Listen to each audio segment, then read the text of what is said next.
Yo, what is up, guys? So we're here to showcase off the new Abyss actors in action, and the deck is actually really good. I tried playing a cheesy version, trying to make the deck revolve around Waking the Dragon, and that's probably not something that you should do. However, if you play like a more pure variant, of course, with the heavy metal foes Electromite, which is something I didn't play in mine because I was trying to go for the Madonna effect too early.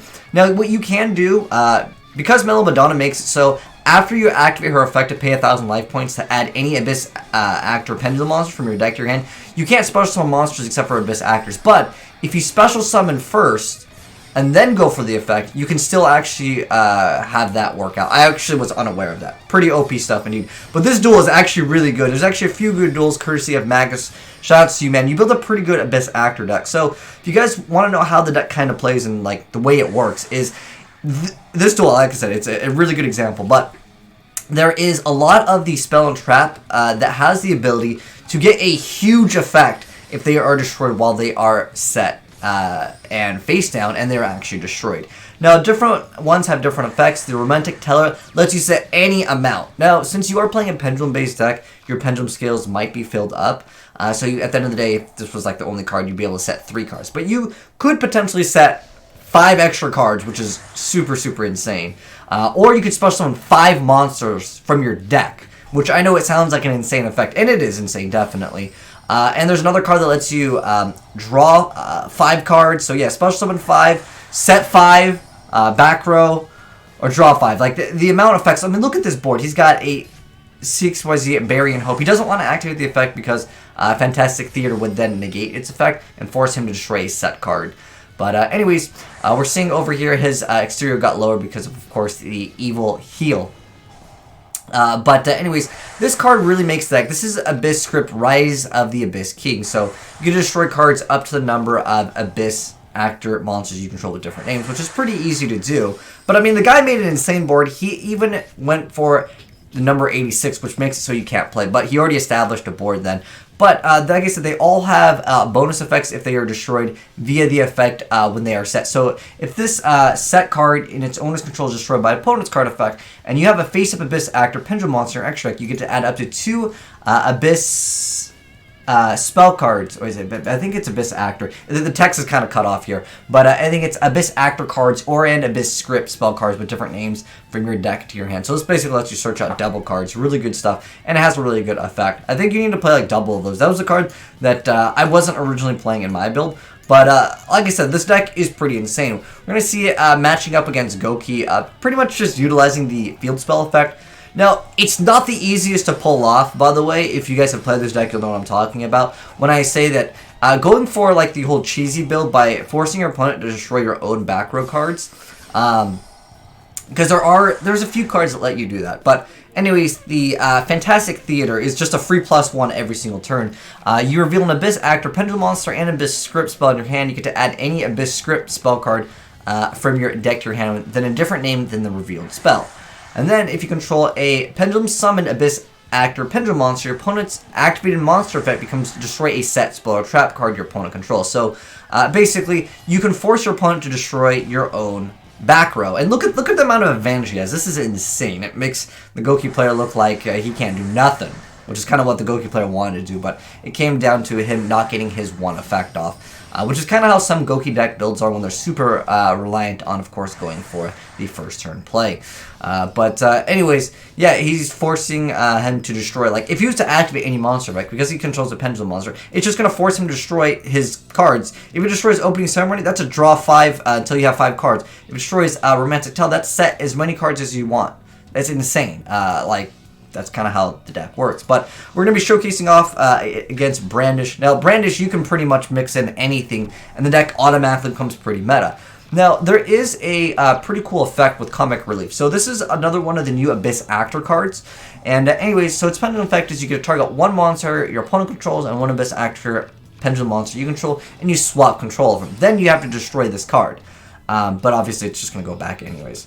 But what's actually pretty cool with Comic Relief is he has a monster effect where you take no battle damage, but the main effect is during your standby phase, you give control of this card to your opponent.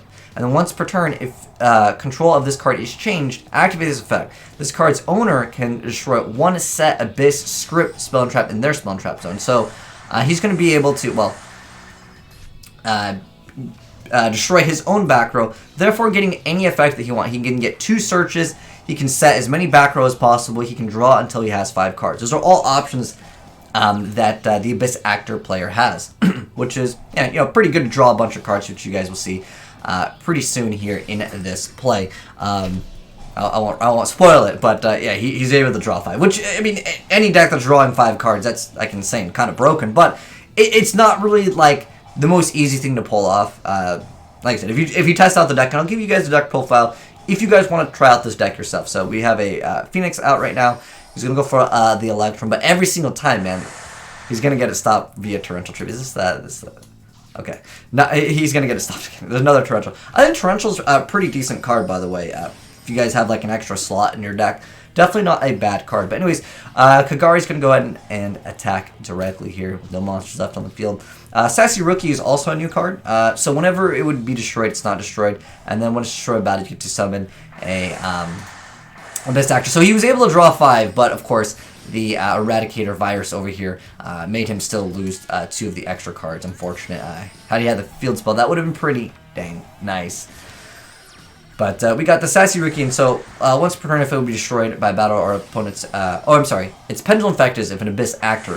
So once again, Torrential Tribute going to be stopped with the Electrum Might. But, I mean, this player definitely looks like he has the advantage here.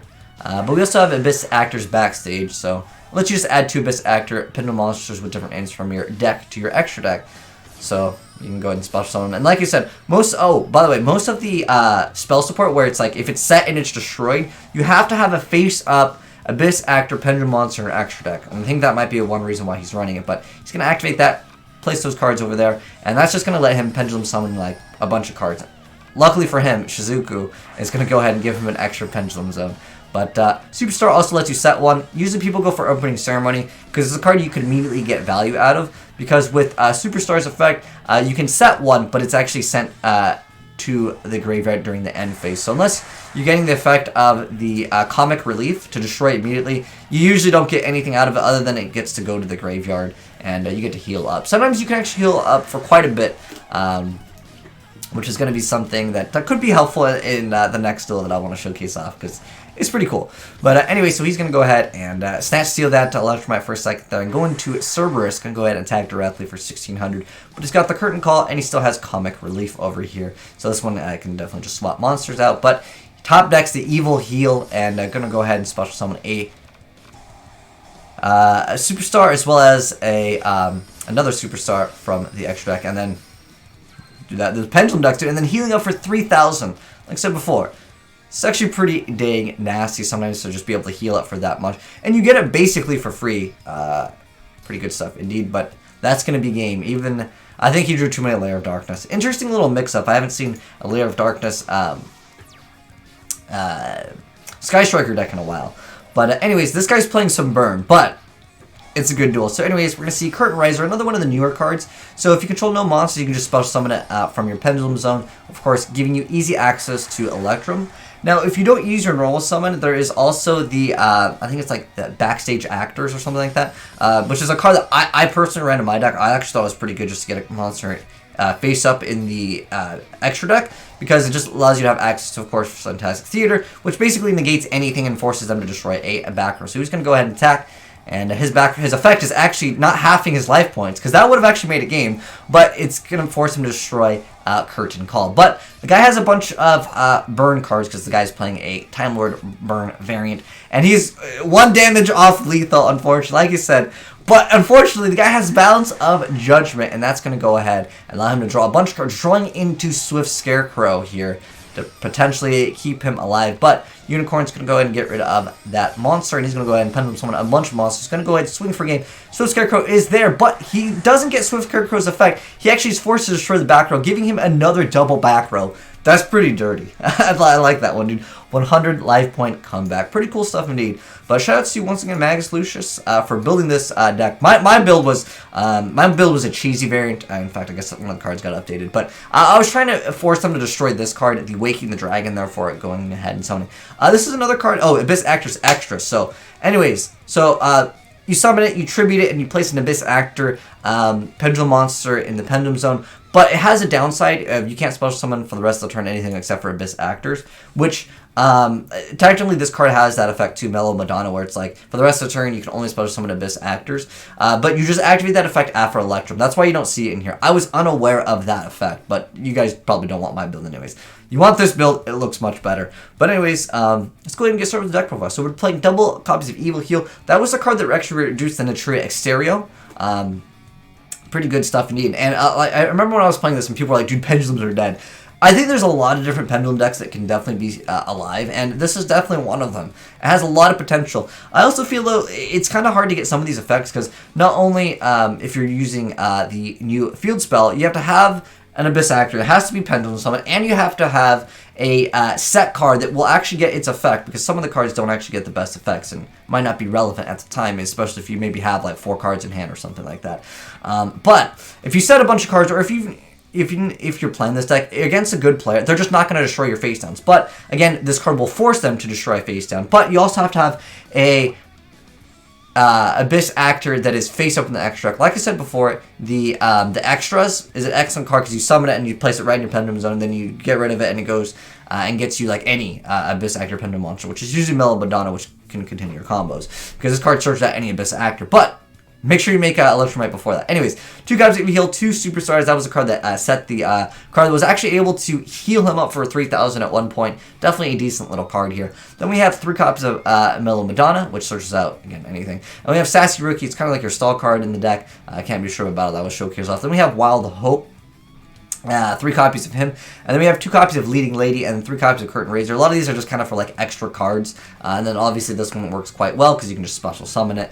And then we have Twinkle Little Star. So this is actually a scale of 9, which is actually quite nice, as you guys saw from the plays. And then we have 2 copies of Comic Relief. This is kind of the cheesy card. I was actually playing 3 copies of it, and if you want to run Creature Swap, you can make like the Awaken the Dragon deck become much more viable. But anyways, next up we're playing Regeki.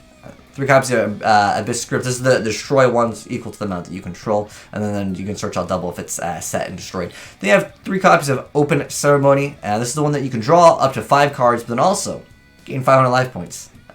And then we have 3 copies of Terraforming. We have 2 copies of Romantic Tell. This is the one that lets you set a bunch.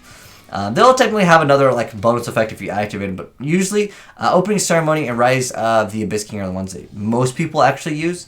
But Romantic Teller is the one where you get to set any of them. But this one, as its normal effect, is actually able to return an Abyss Actor Pendulum monster you control to the hand if you do get supposed to summon a face of Abyss Actor Pendulum monster with a different original name from your extra deck in defense position. So kind of helps you stall, and if you're going to OTK it can definitely help. Next up we have Scapegoat. We have 2 copies of Abyss Entertainment. This is the one where you can special summon as many Abyss Actor Pendulum monsters from your deck. That's if it's set and destroyed, and of course you control a face up Abyss Actor Pendulum monster. And then we have 2 copies of Wild Wagon, 3 copies of course the field spell, and then this is the Curtain Call. And then we have 2 copies of the Backstage, which is the one that lets you set up for your plays. And then we have Borreload, Boreal Sword, Firewall, Premier Griffin, Unicorn, Phoenix, 2 copies of Electrum, Cerberus, Proxy Dragon, Goblin, Police Patrol. We didn't actually see it in action. I really don't know if it's really that relevant in this deck, but I mean, sometimes if you really want to protect another Link monster, I guess you can do that. And then we have 2 copies of Link Karibo, which I assume was when he was actually playing the card I was talking about before, the Abyss Extras, but perhaps that just got dropped. But anyways, that's the deck, guys. Let me know what you think of the new Abyss Actors. I originally didn't think it was that good. Well, the cheesy build was not very good, but I think I can make some improvements on it. I'll probably get you guys gameplay of the cheesy variant, which is basically Awakening the Dragon Turbo variant, which is like an instant win deck sometimes against certain decks. But anyways, like I said, let me know your guys' thoughts. If you guys would change anything, let me know. And shout outs once again to Magus for this build. I think it's actually pretty good. But anyways, thanks for watching. Hopefully you guys enjoyed the video. And if you did, drop a like on it. And if you're new to the channel, hit the subscribe button to see more new Yu-Gi-Oh! Decks in action. And if you guys got any cool replays, like this one that you guys saw over here, of any newer things that got announced, or any crazy OTKs, I'd love to see what you guys send in from the Yu-Gi-Oh! Community. But anyways, thanks for watching, guys. I'm signing out.